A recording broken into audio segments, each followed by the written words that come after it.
جا کر ہی کیوں فیض ملتا ہے؟ فرمایا میرے پاس آ جا۔ اب منظر یہ تھا یہ ساری مخلوق سامنے بیٹھی ہوئی ہے، لیکن حضور پیر مہر علی شاہ ایک شامیانے کے نیچے بیٹھے ہوئے۔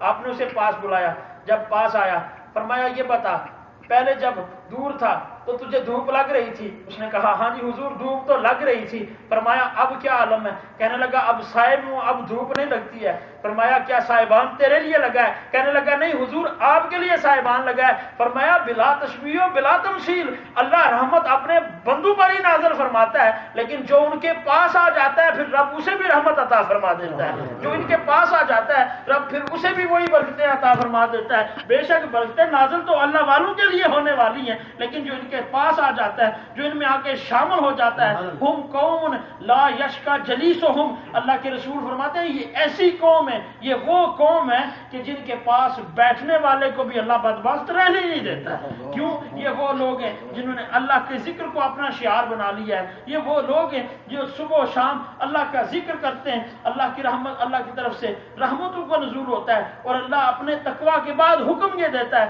کہ اے ایمان والو اگر تم بھی تقویٰ چاہتے ہو، اے ایمان والے اگر تم اپنے رب کا قرب چاہتے ہو، اے ایمان والو اگر تم اپنے رب کی جو ہے وہ معیت چاہتے ہو، اپنے رب کی رضا چاہتے ہو، تو پھر ایسے لوگوں میں شامل ہو جاؤ۔ جب ان لوگوں میں تم شامل ہو جاؤ گے رب تمہارے گناہ نہیں دیکھے گا بلکہ ان کے حلقے میں آنے کو دیکھے گا، اور اللہ تمہیں بھی تقویٰ کی دولت عطا فرما دے گا۔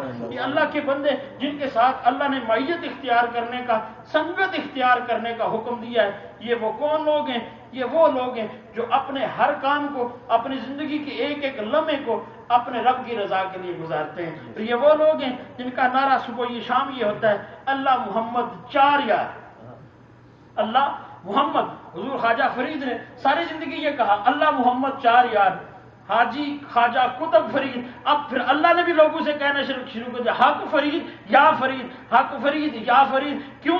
پہلے انہوں نے رب کے نام کو جپا ہے، کیوں؟ سب سے پہلے انہوں نے اپنے رب کے نام کو یاد کیا ہے، تو پھر رب نے ساری مخلوق میں ان کے نام کے چرچے عام کیے۔ آج کائنات سے رخصت ہوئے حضرت حضور خواجہ خواجگان حضرت پیر مہر علی شاہ صاحب کو دنیا سے رخصت ہوئے کتنا عرصہ ہو گیا؟ حضور حضرت داتا علی اجویری رحمۃ اللہ تعالیٰ علیہ کو دنیا سے گئے ہوئے کتنا عرصہ گزر گیا؟ حضرت عبد القادر جیلانی رحمۃ اللہ علیہ غوث اعظم کو دنیا سے گزرے ہوئے کتنا زمانہ گزر گیا؟ لیکن آج بھی ان کے نام کے چرچے جاری ہیں، آج بھی ان کا نام لیا جاتا ہے۔ اور پھر ایک لوگ اور بات بھی کرتے ہیں، یہ آپ جو اولیاء کا ایک جو عرس کا دن ہوتا ہے اسی دن ہی آپ عرس کیوں مناتے ہو؟ ان کا ذکر تو ہر روز ہونا چاہیے۔ میں نے کہا ہاں، اللہ کے رسول صلی اللہ علیہ وسلم کا ایک گستاخ تھا جس نے حضور کو کہا تب من لگا الحاظہ جماعت آنا، اور اللہ کے رسول کو اتنی بڑی بات کہنا، رب نے اس کی مذمت میں آیات اتاری تبت یدا ابی لہب۔ یہ ابو لہب جب دنیا سے چلا گیا اپنے بھائی حضرت عباس رضی اللہ تعالیٰ عنہ کو خواب میں آیا، یہ بخاری شریف کی حدیث پاک ہے۔ حضرت عباس فرماتے ہیں جب میں نے اسے خواب میں دیکھا میں نے پوچھا کہ بتا ما فعل اللہ بکا، تیرے ساتھ اللہ نے کیا معاملہ فرمایا؟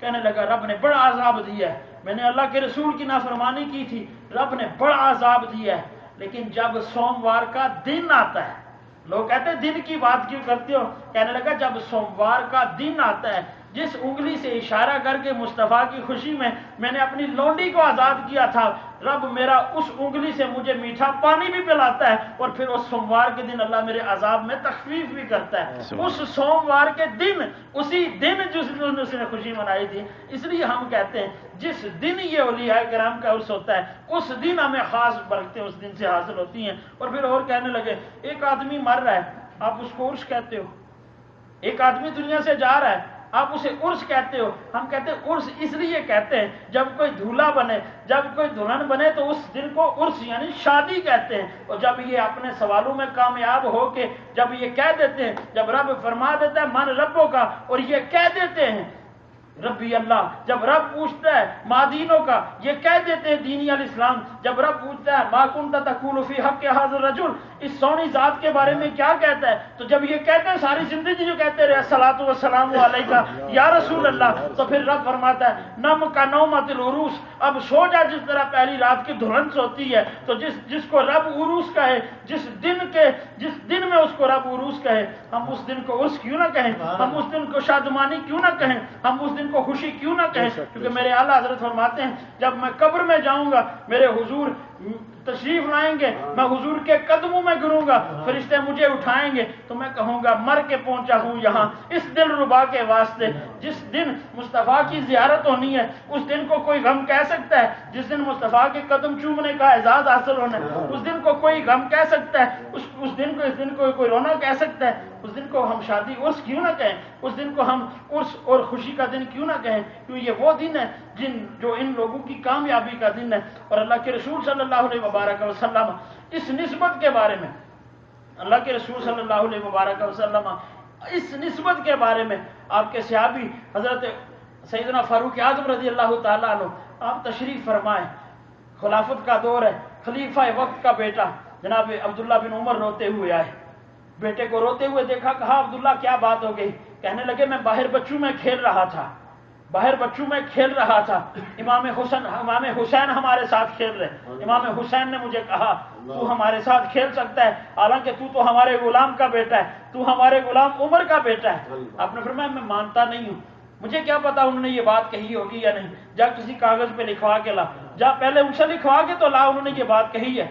جب وہ فاروق اعظم رضی اللہ تعالیٰ عنہ کے صاحبزادے عبداللہ بن عمر امام علی مقام کے پاس پہنچے اور جا کے کہا میرے ابا کہتے ہیں لکھ کے دو، میں مانتا نہیں۔ آپ نے کاغذ پہ لکھ دیا عمر میرا بھی نوکر، میرے باپ کا بھی نوکر، میرے نانے کا بھی نوکر، میں عمر میں ہماری اہل بیت کا نوکر ہے۔ یہ کاغذ لے کے جب جاتے ہیں فاروق اعظم رضی اللہ تعالیٰ عنہ نے تحریر پڑھی، یہ عمر ہماری اہل بیت کا نوکر ہے۔ فاروق اعظم رضی اللہ تعالیٰ عنہ نے کاغذ کو چوما، آنکھوں سے لگایا اور کہا لوگوں جب عمر مر جائے نا عمر کے سینے پہ یہ کاغذ رکھ دینا تاکہ نکیرین کو پتا چلے آنے والا اہل بیت کا نوکر آ رہا ہے۔ یہ فاروق اعظم رضی اللہ تعالیٰ عنہ کا عقیدہ، یہ اہل سنت والجماعت کا عقیدہ ہے کہ جو ان کے ساتھ تعلق رکھتا ہے، جو ان کے ساتھ محبت رکھتا ہے، اور اللہ کے رسول نے فرمایا المرء مع من احب، المرء مع من احب، جو آج جس سے محبت رکھتا ہے کل قیامت کے دن اسی کے ساتھ اٹھایا جائے گا۔ اور ہم اہل سنت والجماعت کا یہ اعزاز ہے، ہم صحابہ سے بھی محبت رکھتے ہیں، ہم حضور کی آل سے بھی محبت رکھتے ہیں، ہم حضور کی اصل سے بھی محبت رکھتے ہیں، حضور کی نسل سے بھی محبت رکھتے ہیں۔ اللہ ان محبتوں کو سلامت رکھے، اللہ رب العزت ہمیں نیک بندوں کی صحبت عطا فرمائے اور پھر ہمیں بھی نیک بندوں میں شامل فرمائے۔ وآخر دعوانا ان الحمد للہ رب العالمین۔